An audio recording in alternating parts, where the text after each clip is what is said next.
In this guide, I'll show you how to reset your Windows 11 laptop or PC and keep your personal files. So from the desktop, we're going to go down to the search bar, and in search, you want to type in System, and we're going to go to the System Control panel. So once you're here, have a look on the left sidebar and select System. And in System Settings, we're going to scroll down, and you want to select Recovery. So in Recovery is where you'll see Recovery Options and Reset This PC.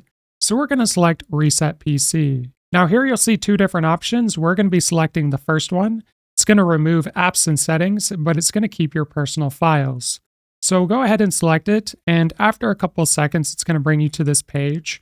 We're going to select Local Reinstall of Windows from this device, and it'll be a little bit quicker. And then we're going to go to Next. So on this next page, it's going to give you a rundown as to what's going to happen when you reset your PC. So feel free to read through all of this, and if you're okay with everything, you just want to select Reset, and it'll go through the reset process. If this guide was helpful, like and subscribe, and we'll see you in the next one.